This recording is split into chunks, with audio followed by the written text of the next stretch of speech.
भगवते वासुदेवाय नमः। श्रीमद् भगवद गीता साधक संजीवनी अध्याय 10 श्लोक संख्या 20। विभूतियाँ और योग। इन दोनों में से पहले भगवान 20वें श्लोक से 39वें श्लोक तक अपनी 82 विभूतियों का वर्णन करते हैं।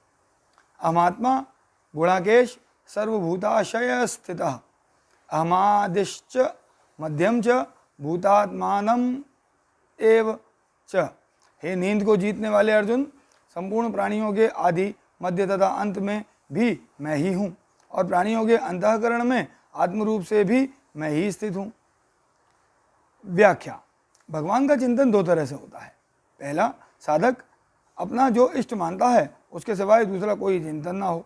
कभी हो भी जाए तो मन को वहाँ से हटाकर अपने इष्ट देव के चिंतन में ही लगा दे।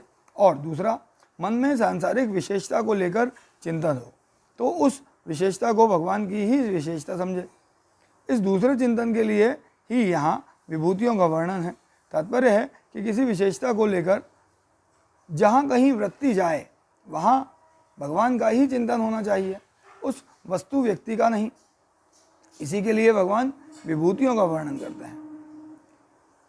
अहमादिश्च मध्यम च भूतानात्म एव च।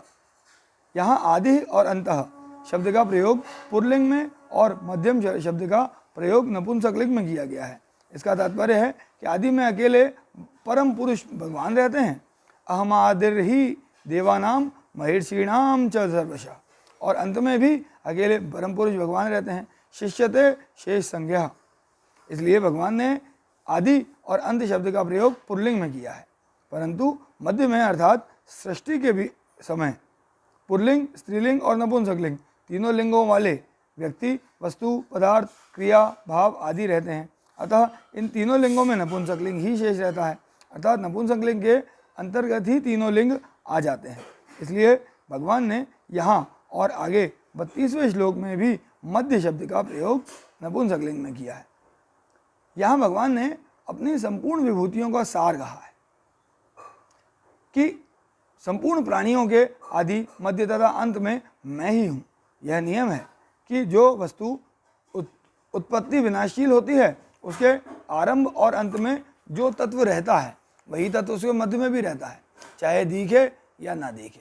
अर्थात जो वस्तु जिस तत्व से उत्पन्न होती है और जिसमें लीन होती है उस वस्तु के आदि मध्य और अंत में सब समय में वही तत्व रहता है। जैसे सोने से बने गहने पहले सोना रूप होते हैं और अंत में गहनों के सोने में लीन होने पर सोना रूप ही होते हैं, तथा बीच में भी सोना रूप ही रहते हैं। केवल नाम, आकृति, उपयोग, माप, तौल आदि अलग अलग होते हैं और इनके अलग अलग होते हुए भी गहने सोना ही रहते हैं। ऐसे ही संपूर्ण प्राणी आदि में परमात्मा स्वरूप थे और अंत में लीन होने पर भी परमात्मा स्वरूप रहेंगे, तथा मध्य में नाम, रूप, आकृति, क्रिया, स्वभाव आदि अलग अलग होने पर भी तत्वतः परमात्मा स्वरूप ही हैं।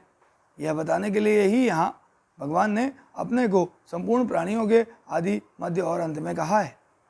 भगवान ने विभूतियों के इस प्रकरण में आदि, मध्य और अंत में 3 जगह सार रूप से अपनी विभूतियों का वर्णन किया है।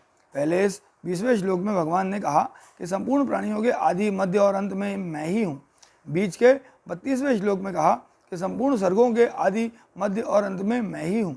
और अंत के 39वें श्लोक में कहा कि संपूर्ण प्राणियों का जो बीज है वह मैं ही हूँ, क्योंकि मेरे बिना कोई भी चर अचर प्राणी नहीं है। चिंतन करने के लिए यही विभूतियों का सार है। तात्पर्य यह है कि किसी विशेषता आदि को लेकर जो विभूतियाँ कही गई हैं उन विभूतियों के अतिरिक्त भी जो कुछ दिखाई दे वह भी भगवान की ही विभूति है। यह बताने के लिए भगवान ने अपने को संपूर्ण चराचर प्राणियों के आदि, मध्य तथा अंत में विद्यमान कहा है। तत्व से सब कुछ परमात्मा ही है। वासुदेवः सर्वम, इस लक्ष्य को बताने के लिए ही विभूतियाँ कही गई हैं।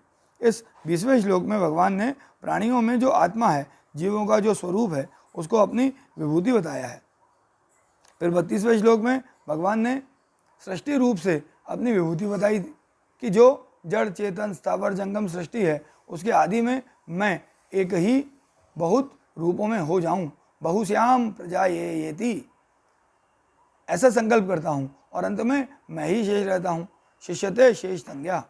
अतः बीच में भी सब कुछ मैं ही हूँ, वासुदेवः सर्वम सद सच्चाहम अर्जुन, क्योंकि जो तत्व आदि और अंत में होता है वही तत्व बीच में होता है।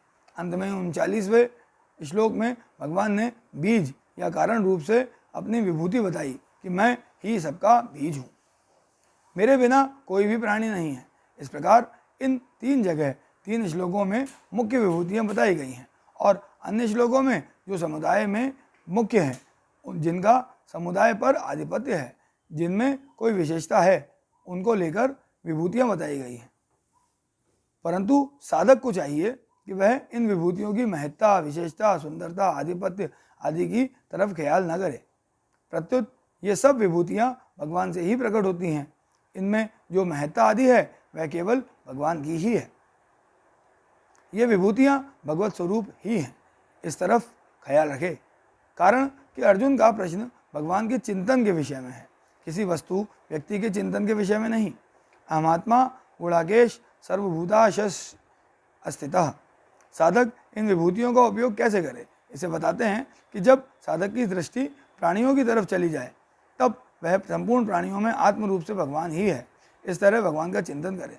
जब किसी विचारक साधक की दृष्टि सृष्टि की तरफ चली जाए तब वह उत्पत्ति विनाशील और हरदम परिवर्तनशील सृष्टि के आदि, मध्य और अंत में एक भगवान ही है, इस तरह भगवान का चिंतन करें। कभी प्राणियों के मूल की तरफ उसकी दृष्टि चली जाए तो वह बीज रूप से भगवान ही हैं।